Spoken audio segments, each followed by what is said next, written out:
C.S. 루이스라고 하는 분은 천국과 지옥의 이혼이라고 하는 책에서 이런 말을 했습니다. 천국에 간 사람들은 하나님을 보고 이렇게 말할 것이다. 아버지의 뜻이 이루어졌습니다. 내가 세상에 살 때, 내 멋대로 살 때 하나님은 나에게 찾아와 권면하시고 사랑으로 인도하시고 때로 잘못된 길을 걸어갈 때도 있었지만 그때는 꾸짖어 주시고 징계하시고 벌을 내려서라도 결국 저를 이 자리로 오게 만들어 주셨습니다. 그러므로 하나님의 뜻이 이루어졌습니다. 저는 은혜로 이 자리에 오게 되었습니다. 고백한다는 거죠. 사람이 천국에 가는 이유는 하나님의 은혜 때문입니다. 반대로 지옥에 간 사람들을 향하여 하나님은 이렇게 말씀할 거라는 겁니다. 네 뜻대로 되었구나. 내가 너의 일생을 통하여 수없이 너에게 나타나서 경고하고 바른 길로 가도록 인도하고 수많은 사랑을 베풀어 주었건만 너는 끝까지 네 고집을 따라서 나를 거부했지. 결국은 네 뜻이 이루어졌구나. 그래서 사람이 지옥에 가는 이유는 하나님이 그를 가도록 만든 것이 아니라 스스로 선택한 길이라는 것입니다. 천국을 끝까지 거부한 결과가 지옥이 된다 하는 말이죠. 인간의 최후 운명이 천국과 지옥으로 갈라진다는 것은 너무 가혹한 것이 아닌가? 그렇게 생각하는 사람들이 많습니다. 그래서 윌리엄 블레이크라고 하는 분은 천국과 지옥의 결혼이라고 하는 책을 썼습니다. 천국과 지옥은 그렇게 극단적인 곳이 아니다. 인생이란 결국은 강물과 같이 한 곳에서 다 만나는 것인데, 통합되는 것인데, 천국과 지옥의 그 어떤 중간 지점도 있을 수 있는 것이고, 비록 악이 있다 할지라도 그것을 수정하고 개선하다 보면 선으로 바꿀 수도 있는 것 아닌가. 그런데 인간의 운명을 천국과 지옥이라고 하는 흑백으로 나누는 것은 바람직하지 않다는 거죠. 그러나 인생이란 강물과 같이 통합되는 것이 아니고 나무와 같아서 처음에는 하나인 것 같지만 점점 더 자랄수록 가지가 뻗어서 서로 멀어지는 것입니다. 악도 처음에는 작은 것 같지만 점점 그 악이 자라게 되면은 극단적인 악으로 가게 되는 것이고, 선도 작은 것 같아서 악과 구별이 되지 않지만 점점 선이 자라게 되면 다른 쪽으로 멀리 거리감을 갖게 된다는 거죠. 물론 악에서 선으로 돌이킬 수는 있죠. 그러나 저절로 되는 것은 아닙니다. 반드시 원점으로 돌아와야만 하는 것이죠. 그러므로 천국과 지옥은 결코 하나가 될 수 없는 것이고 완전히 다른 가치관을 가진 사람들의 종착점이라는 겁니다. 그러므로 천국과 지옥의 중간점은 없으며 반드시 그것은 내가 선택해야만 하는 분명한 장소라는 것. 그것을 우리는 기억해야 합니다. 여러분, 우리는 지난 시간에 이사야가 마지막으로 이스라엘 백성들을 위해 기도하는 내용을 살펴보았죠. 원수들을 향한 분노에서 시작됐지만 기도하다 보니까 우리의 지금의 이 고통이 원수 때문이 아니고 우리가 지은 죄, 우리 때문이라는 걸 알고 그는 안타까워서 하나님께 기도합니다. 우리에게 긍휼을 베풀어 달라고. 그리고 우리는 자격 없지만 하나님의 자녀이오니 우리를 결코 버리지 말아 달라고.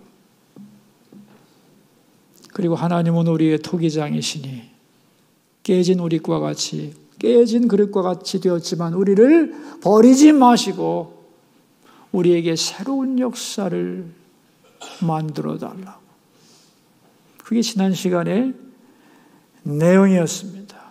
오늘 65장은 64장의 이사야의 기도에 대한 하나님의 응답의 내용입니다.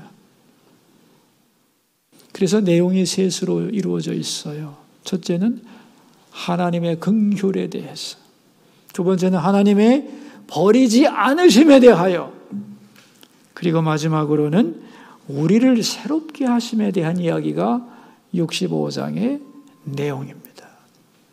자, 첫 번째 주제가 뭐냐 하면은 긍휼을 베풀어 달라고 하는 거예요. 여러분, 긍휼이 뭐죠? 성경에 보면 긍휼이라는 말 많잖아요. 긍휼이 뭡니까? 내리사랑. 뭐라고요? 내리사랑의 긍휼이. 하나님이 인간을 향한 내리사랑, 그게 긍휼이고, 인간으로 말하자면 아비가 자식을 불쌍히 여김같이 부모의 자식 사랑이 긍휼입니다. 자, 하나님의 긍휼은 뭐냐? 1절 말씀 다시 한번 읽어보겠습니다. 나는 나를 구하지 아니하던 자에게 물음을 받았으며 나를 찾지 아니하던 자에게 찾아냄이 되었으며 내 이름을 부르지 아니하던 나라에 내가 여기 있노라, 내가 여기 있노라 하였노라. 나를 구하지 아니하던 자에게 물음을 받았으며, 이 물음을 받았다는 말이 영어로는 I revealed myself, 나 자신을 계시했다, 그런 뜻입니다. 내가 누구냐고 묻지 않는 자에게 자기 자신을 하나님은 계시했다는 거예요. 또한 찾지 않는 자에게 찾아냄이 되었으며, 하나님을 막 찾고 있는 사람들 앞에 나 잡아봐라 하고 숨는 하나님이 아니고 스스로 하나님이 발견되려고 그들 앞에 나타나셨다는 거예요. 그리고 부르지 않는 자에게 내가 여기 있노라, 내가 여기 있노라 말해 주었다는 거예요. 다시 말하면 하나님을 구하지도 않고 찾지도 않고 부르지도 않고 하나님에 대하여 관심 없는 인생들에게 하나님이 먼저 다가가서 내가 여기 있어, 여기 있어라고 하나님은 자기를 드러내는 분이다, 그런 뜻입니다. 여러분은 어떻게 생각하시나요? 하나님은 정말로 만날 수 없는 분일까요? 하나님의 음성을 듣는 것은 불가능한 것입니까? 성경은 분명히 아니라고 말씀합니다. 왜? 하나님 자신이 스스로를 계시하는 분이고 숨지 않고 나타나서 내가 여기 있다고 알려주는 분이라는 거예요. 먼저 와서. 그렇다면 여러분, 왜 하나님은 우리에게 먼저 다가와서 손을 내미는 걸까요? 왜 하나님은 먼저 우리에게 와서 내가 여기 있다고 말을 거는 걸까요? 사랑하기 때문이죠. 부모와 자식이 다투어서 대화가 중단되었다고 하면 누가 먼저 화해의 마음을 가지고 접근할까요? 부모와 자식 중에서 누가 먼저 화해하기를 갈망할까요? 안 합니까, 여러분은? 부모가 먼저 손을 내밀죠. 안타까워서. 왜 그럴까요? 더 사랑하기 때문이죠. 부부가 싸우고 입을 다물었습니다. 팽팽한 긴장감이 오가고 있는데 누가 먼저 말을 걸까요? 성질 급한 사람일까요? 아닙니다. 더 사랑하는 사람이 그 침묵을 더 괴로워하는 사람이 먼저 손을 내미는 겁니다. 사랑하기 때문에. 그래서 하나님은 먼저 다가오는 겁니다. 어떤 할아버지가 손자가 보고 싶어서 아들 집에 전화를 했습니다. 그래서 아들하고 인사말을 주고받은 다음에 이렇게 아들에게 말했습니다. 손자 이름을 부르면서 아무개 좀 바꿔봐라. 목소리 좀 한번 들어보자. 그러자 아들이 자기 아들 보고 예, 할아버지 전화 받으라. 그랬더니 그 손자가 장난감을 가지고 놀면서 하는 말, 아빠, 내 목소리 어제하고 똑같다고 할아버지한테 전해주세요 하고 방으로 쏙 들어가 버린 거예요. 이걸 할아버지가 전화기를 통해 다 들은 겁니다. 그리고 그 할아버지가 나한테 하는 말이요. 그래도 이쁜이 어떠면 좋죠? 그리고 웃더라고요. 이게 긍휼입니다. 내리사랑이라는 거예요. 우리는 하나님을 구하지도 않고 찾지도 않고 부르지도 않습니다. 이런 자격 없는 사람들을 향하여 하나님은 오늘도 2절 초반부에 보면 이렇게 나오죠.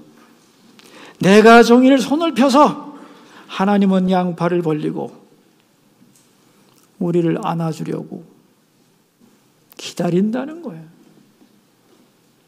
이게 하나님의 긍휼입니다. 하나님은 나를 사랑하고 기다리는데 왜 우리 인간은 하나님을 찾지도 않고 부르지도 않을까요? 그 이유가 뭘까요? 2절입니다. 내가 종일 손을 펴서 자기 생각을 따라 옳지 않은 길을 걸어가는 패역한 백성들을 불렀나니 왜 우리는 하나님을 찾지 않느냐 하면은 자기가 옳다고 생각하는 길을 걸어가는 패역한 백성들이기 때문이라는 거예요.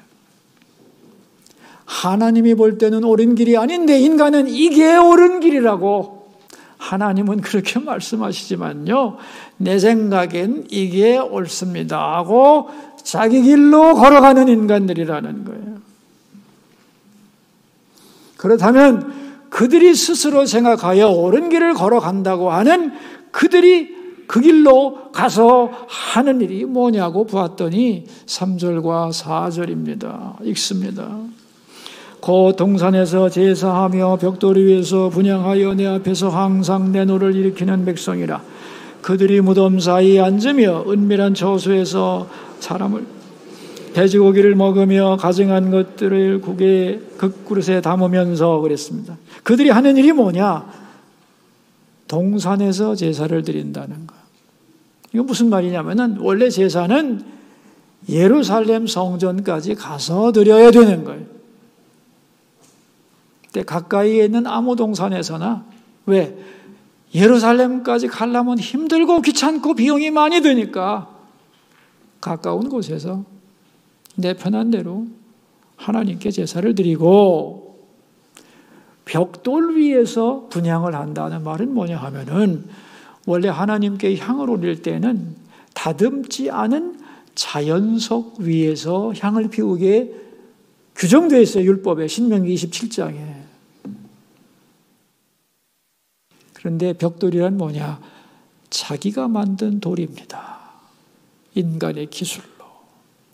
그러니까 동산과 벽돌이란 말은 뭐냐 하면은 하나님이 섬기라는 명령을 따라서 그 규칙대로 하나님의 뜻을 따라 섬기는 것이 아니고 내 편한 대로 내 마음대로 자기 의도가 들어간 지멋대로의 섬김이다. 그런 얘기죠. 그러니까 형식은 섬김인데 내용은 빠져버린 그런 제사를 드리더라. 그런 얘기죠. 그 다음에 무덤 사이에 앉으며 이건 뭐냐 하면은 죽은 자들과 교통한다. 그런 소리입니다. 귀신의 소리를 들으려 하고 우리로 말하자면 점을 치고 귀신의 소리, 살아계신 하나님의 소리가 아니라 죽은 귀신의 소리를 들으려고 하고 밤에 모여서 하는 짓이란 법을 어기는 일만 하고 있다는 겁니다. 그래서 5절입니다. 사람에게 이르기를 너는 내 자리에 서 있고 내게 가까이 하지 말라. 나는 너보다 거룩함이라 하니 이런 자들은 내 코에 연기요 종일 타는 불이더라. 그런 짓을 하면서 하는 말은 뭐냐면 너 거기 있어 나한테 가까이 오지 마. 내가 너보다 거룩하거든 하면서 스스로 의로운 척 한다는 거예요. 독판 못된 짓을 하면서 자기 우월감과 교만에 빠져있는 사람들이라는 거예요. 그걸 보면서 하나님이 하시는 말씀이 이런 자들은 내 코에 연기요 꺼지지 않는 불이다. 코에 연기라는 게 뭐겠어요? 여러분 불을 붙였는데 연기가 아주 매캐합니다. 그러면 괴롭죠. 그죠? 눈물 나죠. 그죠? 근데 그 불이 꺼지지도 않아. 이건 참기 어려운 거죠. 그러니까 하나님은 참기 어려운 인생들을 바라보면서 구하지도 않고 찾지도 않고 부르지도 않고 무관심하면서 계속해서 하나님을 괴롭게 하는 그들을 향해 오늘도 두 팔을 벌리고 안으려고 기다리고 계신다는 거예요. 이게 하나님의 긍휼입니다. 이 긍휼이 없다면 우리와 하나님의 관계는 결코 지속될 수 없는 거죠. 오늘도 관계가 이어진다는 것. 하나님의 긍휼의 결과임을 믿습니다. 자, 두 번째 주제입니다. 우리를 버리지 마소서. 이사야는 간구했죠. 여기에 대한 하나님의 응답입니다. 하나님이 우리를 어떻게 버리지 않는가에 대한 비유로 설명하는데 8절입니다. 8절. 여호와께서 이와 같이 말씀하시되 포도송이에는 즙이 있으므로 사람들이 말하기를 그것을 상하지 말라. 거기 복이 있느니라 하나니 나도 내 종들을 위하여 그와 같이 행하여 다 멸하지 아니하고 그랬어요.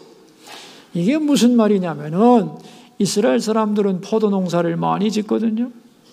근데 한 곳에서 포도나무에서 계속 열매를 따다 보면 지력이 쇠하게 돼서 나중에는 소출이 나오지를 않게 돼 있어요.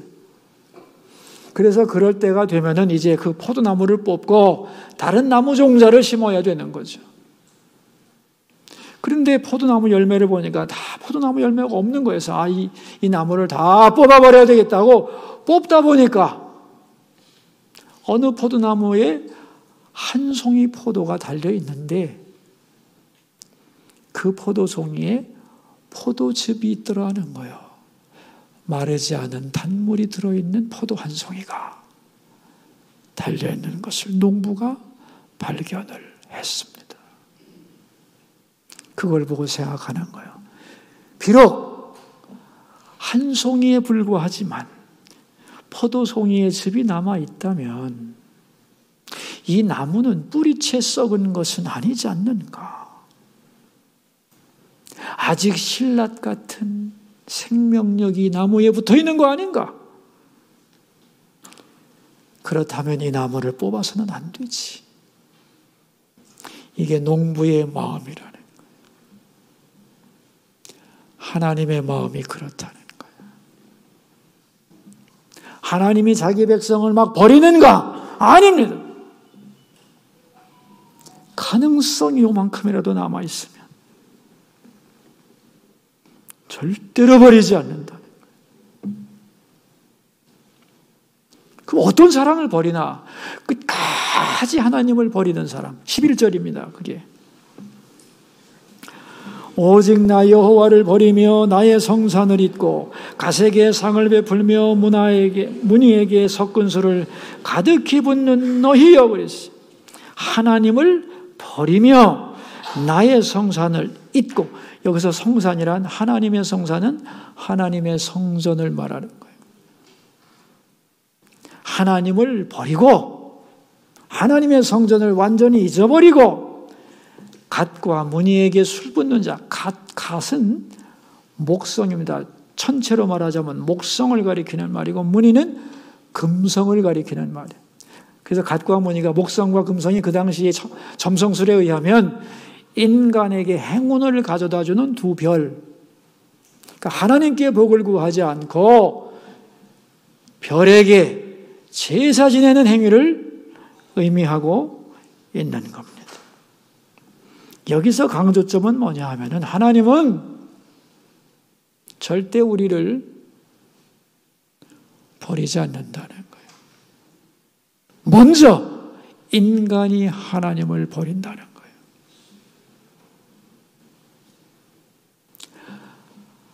하나님이 먼저 인간을 버리는 법이 없습니다. 인간이 하나님을 버리고 그것의 상징인 송산을 잊어버리고 그럴 때 그들은 그 길로 갈 수밖에 없는 거죠. 여러분, 오늘 우리가 하나님의 집인 성전에 이렇게 나오셨는데 이 성전에 나온다는 것은 무슨 뜻이냐 하면은 하나님을 인정하는 것이고 하나님 앞에 은혜를 구하는 것이고 하나님의 품에 안기려고 하는 시도인 겁니다. 비록 우리가 완전하지 못하고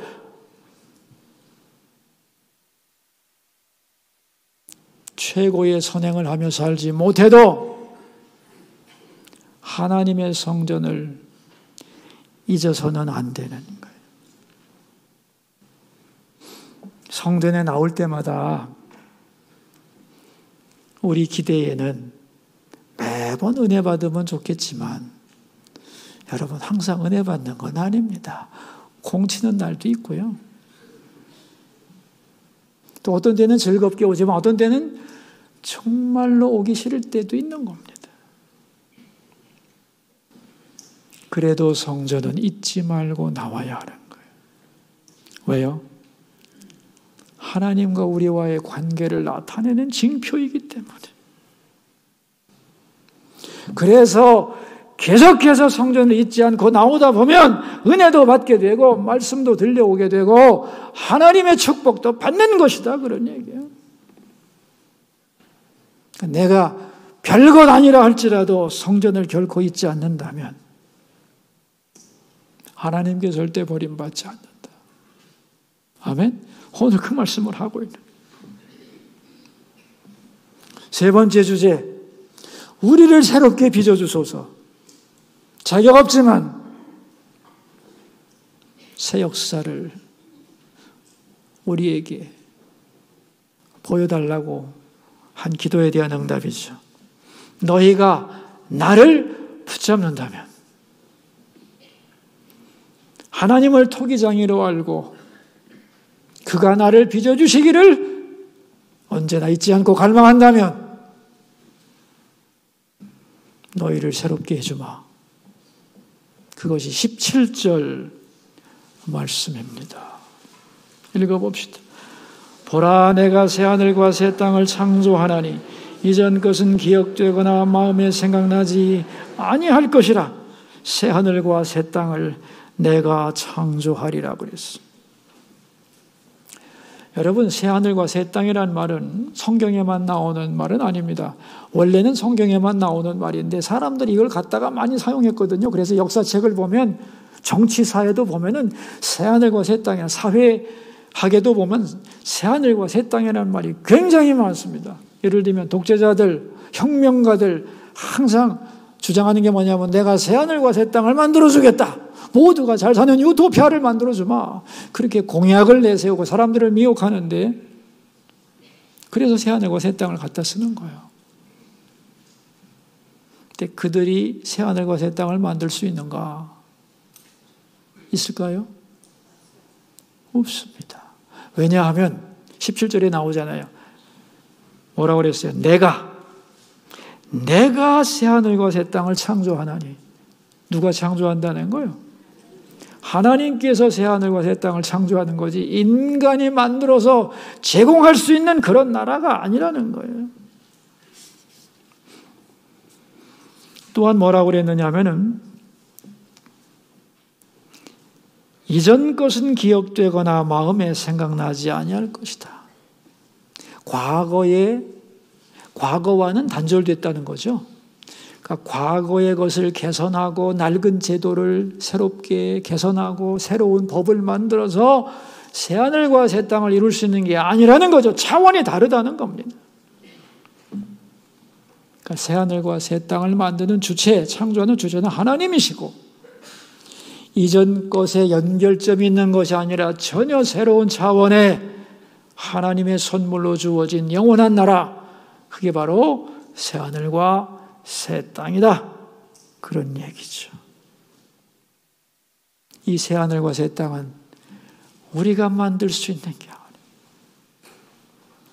그러나 하나님이 우리에게 새로운 미래를 열어주시기를 간구할 때 하나님은 우리를 위해 새하늘과 새 땅을 창조해 주신다는 거예요.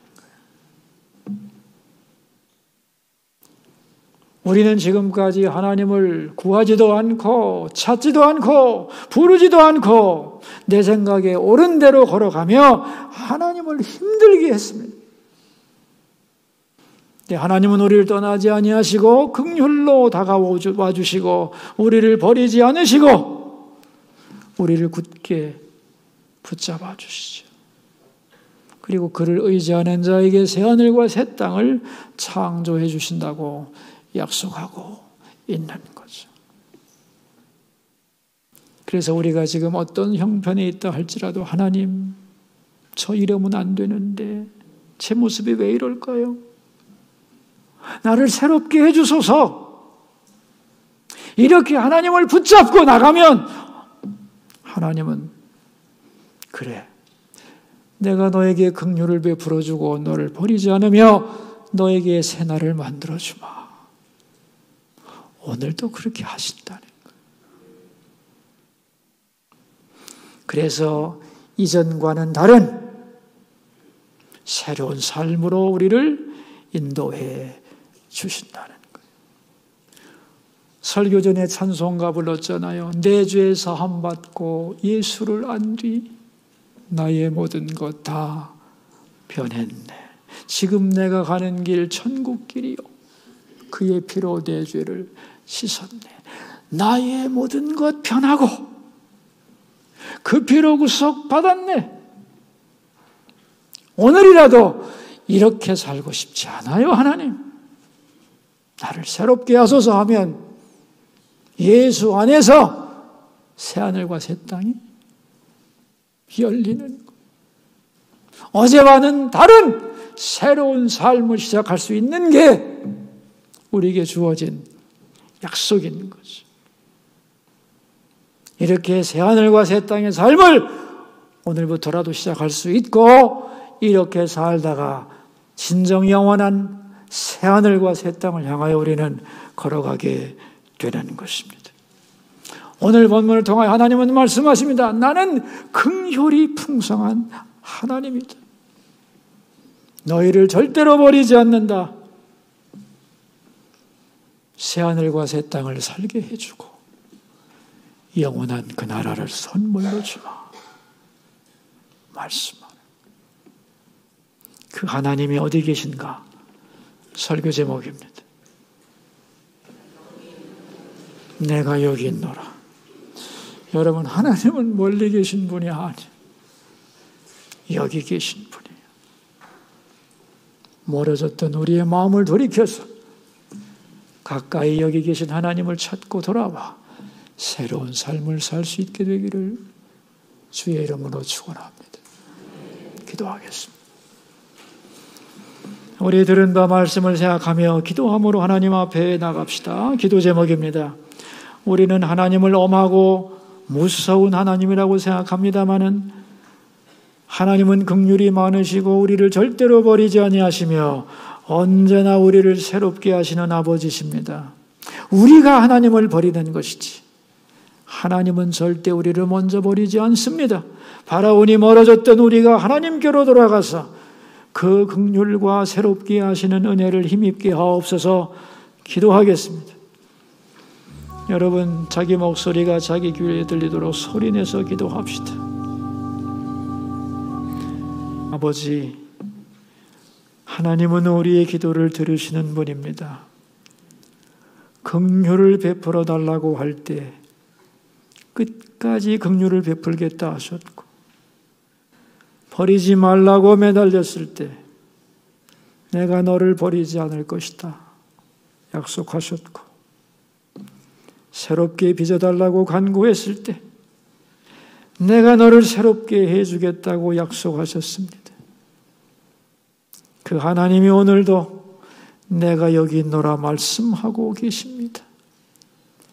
가까이 계신 하나님, 우리를 기다리고 다가갈 때 안아주시는 하나님, 그 하나님께로 우리의 마음을 돌이키게 하소서. 그래서 새 하늘과 새 땅을 오늘도 누리게 하시고 영원히 그 나라를 향하여 걸어가게 하옵소서. 존귀하신 예수님의 이름으로 기도하옵나이다. 아멘.